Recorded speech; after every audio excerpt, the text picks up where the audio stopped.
దేవుని స్తోత్రం. మీ అందరికీ యేసు క్రీస్తు నామములో వందనాలు తెలియజేస్తూ మరి మరొకసారి ఈ రీతిగా దేవుని వాక్యాన్ని మనం ధ్యానించడానికి ఈ సమయం ఇచ్చిన దేవునికి వందనాలు.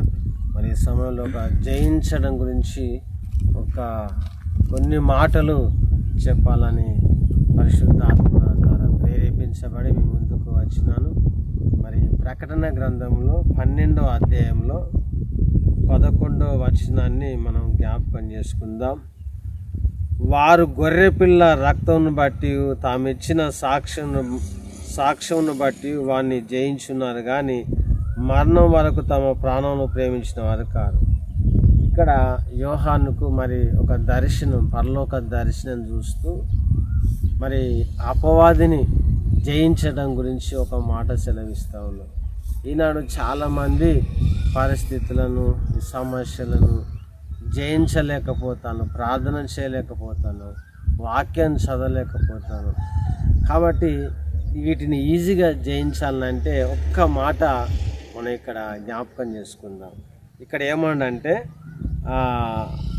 వారు గొర్రెపిల్ల రక్తాన్ని బట్టి, యేసు రక్తం ద్వారా మనము అపవాదిని జయించవచ్చు అంటే, వారు గొర్రెపిల్ల రక్తాన్ని బట్టి తామిచ్చిన సాక్ష్యాన్ని బట్టి. కనుక యేసు రక్తం ద్వారా అనేకమైన మేలు ఉన్నాయి. కనుక యేసు రక్తాన్ని ఉచ్చరించినప్పుడు సాతాను దూరం ఉంటుంది. ఎందుకని శిలువలో సాతాను యొక్క క్రియలన్నిటి లయపరిచింది కదా.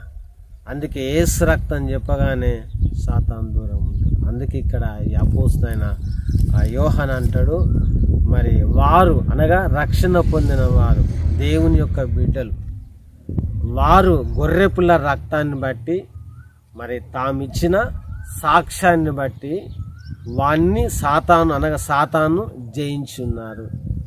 కనుక నన్ను సాతాను జయించలేకపోతున్నాం అంటే యేసు రక్తాన్ని మర్చిపోతాను ఒక్కోసారి. కాబట్టి బైబిల్ యేసు రక్తం గురించి, యేసు రక్తము ప్రతి పాపు నుండి మనల్ని పవిత్రులుగా చేయనని 1వ యోహాను రాసిన పత్రిక 1వ అధ్యాయం 7వ వచనం ఉంటుంది. కనుక యేసు రక్తం ద్వారా మనం పాపం క్షమించబడుతుంది. అప్పుడు సాతానుకు మనకు మీద అధికారం ఉంటుంది. కాబట్టి హెబ్రీ పత్రికలు కూడా అంటాడు, నిర్జీవ క్రియలను విడిచి జీవము గల దేవుణ్ణి సేవించడానికి మన యేసు రక్తము ఎంతో మన మనసాక్షిని శుద్ధీకరిస్తుంది అంట. కాబట్టి యేసు రక్తము మనం ధ్యానించకపోతే మనం అపవాదిని జయించలేము. రెండవది అంటాడు, తామిచ్చిన సాక్ష్యాన్ని బట్టి కూడా అపవాదిని జయించవచ్చు. సాక్ష్యం మరి యేసుక్రీస్తు కూడా మార్కు సువార్తల 5వ అధ్యాయంలో అక్కడ ఒక సేన దయ్యం పట్టిన వ్యక్తిని యేసు ప్రభు స్వస్థపరిచిన తర్వాత ఆ వ్యక్తి ఏం చేస్తాడంటే, అయ్యా నేను నీతోనే వస్తా. అతను సమాధుల్లో తిరిగే వ్యక్తి, భయంకరంగా తనకు తాను హాని చేసుకునే వ్యక్తి, మరి ఎంబటే యేసుక్రీస్తుని చూడగానే నమస్కారం చేసిండు. ఎవరంటే నేను అనేకులం. అటువంటి సాతాను యేసయ్య వెళ్ళగొట్టిన తర్వాత అప్పుడు ఆ వ్యక్తి అంటాడు, అయ్యా బట్టలు కట్టుకొని మంచి స్వస్థత పొందుకొని నేను నీ అంటే నాస్తే నా ఇంట రాకు. నీకు సాతాను ఇన్ని రోజులు సంది ఈ విధంగా చేసింది కదా, తిప్పింది కదా, ఇప్పుడు నువ్వు ఇంటికి వెళ్ళి మరి ఆ సాక్ష్యం ఇపో మీ ఇంటి వారికి కానీ ఆ గ్రామస్తులకు కానీ యేసుక్రీస్తు నన్ను బాగు చేసిండు, దేవుడు నీకు ఎటువంటి కార్యాలు చేసిండో దాని గురించి నువ్వు చెప్పు, ఇతరులు చెప్పు, సాక్ష్యం ఇయ్యి. అప్పుడే సాతాను సిగ్గుపడతాడు. కాబట్టి సాక్ష్యము, దేవుడు చేసిన మేలును బట్టి, రక్షణ బట్టి మనము సాక్ష్యం ఇవ్వకపోవడం ద్వారా కూడా మనం ఓడిపోయే అవకాశం ఉంటుంది. అందుకే 2 మాటలు. ఒకటి, వారు గొర్రెపిల్ల రక్తంను బట్టి తామిచ్చిన సాక్ష్యాన్ని బట్టి సాతాను జయించి ఉన్నారు. కనుక ప్రేమైన సహోదరుడు సహోదరి, ఇప్పుడు 2 విషయాలు. ఒకటి, యేసు రక్తం ప్రతిరోజు మనం ధ్యానించాలి. ఆ యేసు రక్తమును మనం ధ్యానించినప్పుడు ఆ యేసు రక్తాన్ని మనం స్తుతించినప్పుడు సాతాను మనం జయించిన వారని. రెండవది సాక్ష్యం ఆయన కోసం ప్రార్థన చేయడం, ఇతరులకు దేవుని గురించి కొన్ని మాటలు చెప్పడం ద్వారా మనం దేవుని నుంచి సాక్ష్యం ఇవ్వడం ద్వారా కూడా మనం సాతాను జయించిన వారం అయితే. కాబట్టి నన్ను జయించలేకపోతానంటే ఇటువంటి వాటిని చాలామంది జ్ఞాపకం ఉంచుకుంటున్నాయి.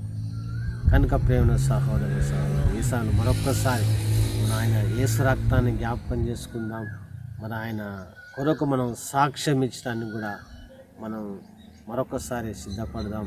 అటువంటి కృప పరిశుద్ధాత్మ దేవుడు మనకు అనుగ్రహించునుగాక.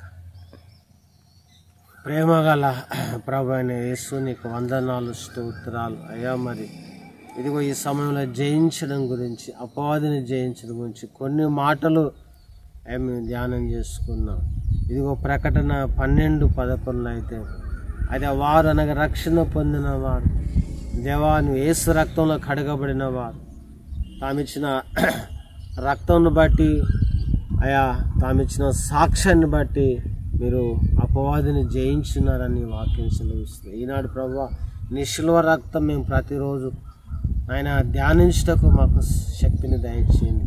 యేసు రక్తము ప్రతి పాపం నుండి మిమ్మల్ని పవిత్రులుగా చేయని వాక్యం ఉన్నది. యేసు రక్తాన్ని ఆశ్రయించే కృప మాకు క్షణక్షణం దయచేయండి. ఇదిగో నీ కొరకు సాక్ష్యం ఇచ్చినట్లుగా మా జీవితాలు చేసిన మేలను బట్టి ఇతరులకు సాక్ష్యం చెప్పే ఆ వ్యక్తులుగా మేము సిద్ధంగా ఉంటాం, సహాయం చేయండి. ఎందుకంటే ప్రభా మరి నీ యొక్క రక్తాన్ని బట్టి సాక్ష్యాన్ని బట్టే మేము సాతాను జయించే వారంగా ఉంటామని వాక్యం సెలవిస్తుంది. ప్రభా ఈ మాట ప్రకారంగా మేము నాయన నడుచుటకు సహాయం చేయమని, నాయన నిర్జీవ క్రియలు విడిచి మరి జీవము గల దేవుణ్ణి ఎక్కువగా అయా ప్రభా నాయన సేవించడానికి మా మనస్సాక్షిని నీ శిలువ రక్తంలో దినదినము శుద్ధీకరించి దినదినము నీ యొక్క స్వారూప్యంలోకి ఎదగటానికి నీ రాకడకు సిద్ధపడి ఉండే కృప అయా మాకును మరి వాక్యం వింటున్న బిడ్డలకు అనుగ్రహించమని, నీ పరిశుద్ధాత్మ కాపుదల, నీ పరిశుద్ధాత్మ అభిషేకం అనుగ్రహించి నీకు సాక్షులుగా జీవించే శక్తిని కృపను అనుగ్రహించమని యేసు నామములో ప్రార్థన చేస్తున్నాం తండ్రి. ఆమేన్, ఆమేన్, ఆమేన్.